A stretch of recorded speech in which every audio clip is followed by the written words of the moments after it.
Here's another video for you YouTube comparing the L7 to the L7X. All right, these are both 15s. My video elaborating a little bit, I guess, on the issues with the new soloX compared to this one here. One of them really struck a nerve with a few people online, and one of that was being that I said that they were smaller, and they are in fact smaller. That sub is listed as the L7x15. This one is listed as the L715. Both of them online. They're in the same L7 class, you know, just one's the soloX, this is here. Now, if you recall, years ago, Kicker, they, you know, prided themselves on this square subwoofer design because compared to the round sub, you get more cone area than a regular round subwoofer. More cone area means more, you know, air movement in the car or in the vehicle or whatever, you know what I mean?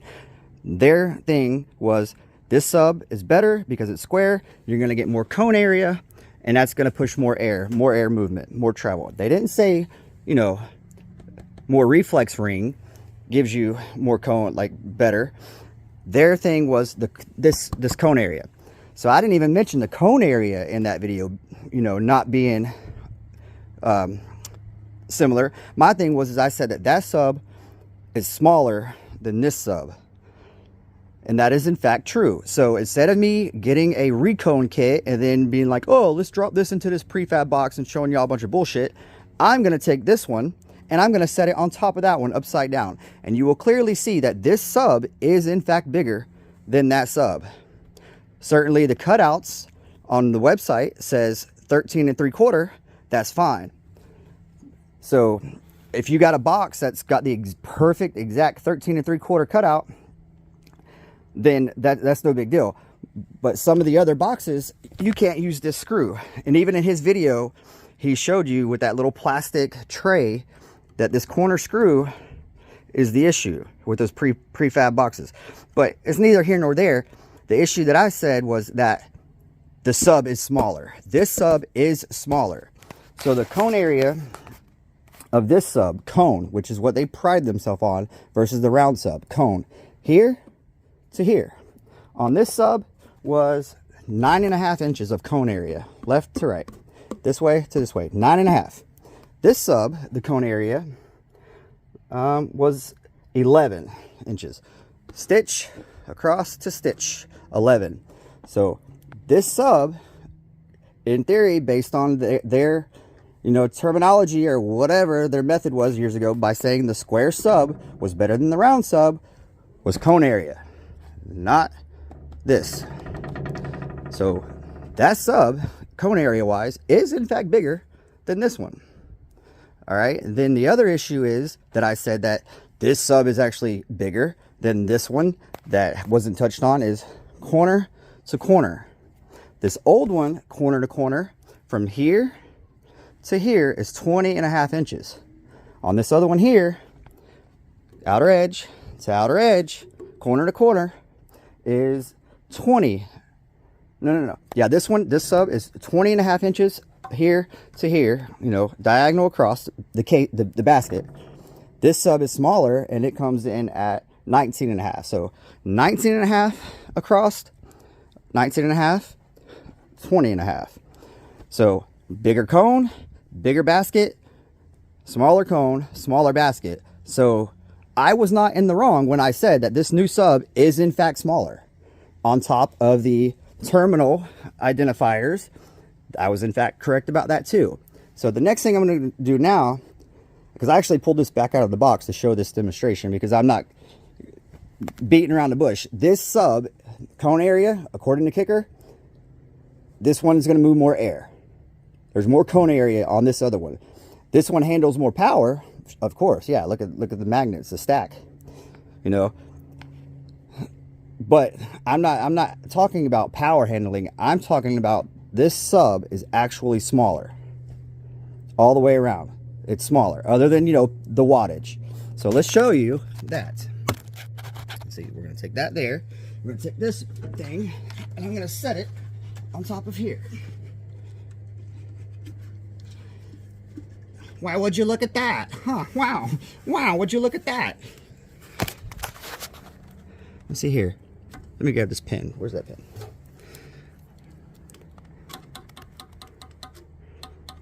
That's the L7 on the bottom. The soloX L7X on the bottom.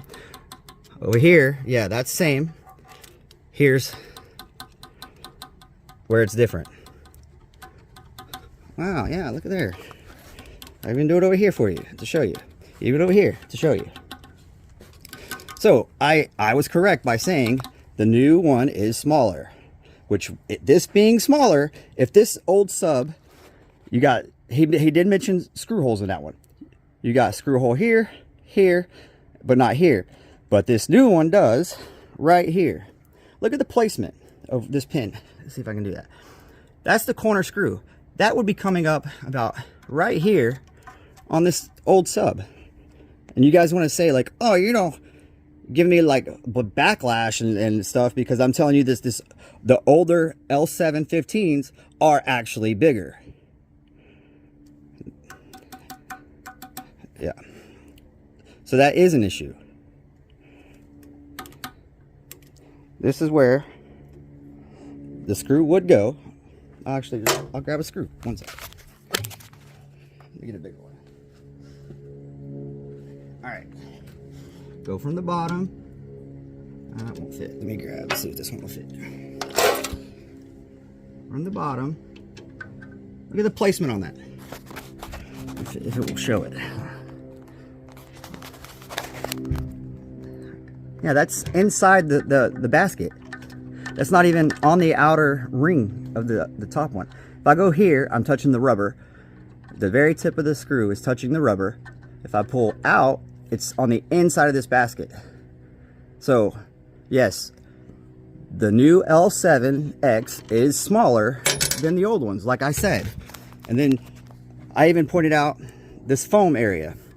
This is where it's raised, where the foam is raised up right here. This section is where that prefab Q-bomb box shows, right here. But all this from here to here was touching material.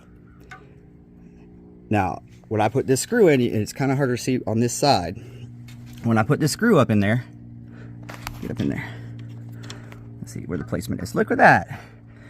It's not even touching the basket on the old sub. It's definitely fucking smaller, guys. Now, what's going to be your excuse on that, or, you know, whatever, trying to justify your comment on that other video when I was telling you guys that this old one is bigger than the new one? Because it clearly is. You got more cone surface area, you got more basket area. The only difference that I seen that other guy pointed out, Living Loud, was, oh, you got the extra screw hole in this corner. But that screw would be coming up inside, all the way in here. You can see it real good on this one. This is where it was mounting flush with the face of the other box. And then this is the open area. The new one don't even cover the other area. Now, yes, it is a prefab box. It's not custom or nothing like that. My issue was stating that it's a smaller sub, along with the coils aren't labeled on the new one. And then you can identify this one because of the stickers are on the side. Sticker on the side, you can't on here. You can't identify it at all. So there's your meat and potatoes right there. You only put tape measures on it, or is this good enough to show you? Is this good enough to get the point across that the new sub is smaller? All right, and based on their old stuff, cone area, you get more cone area, that's the cone, on a square sub than the round sub. So now that we've discovered, and you guys have seen right along with me, the old sub has more cone area based on the way that they explained it. More cone area, more air movement. Which sub here is going to have more air movement? The old one. I'm not talking about wattage or ohms or none of that. I'm just talking the actual sub, the size of the sub, the cone area, the soloX is smaller. And there you go.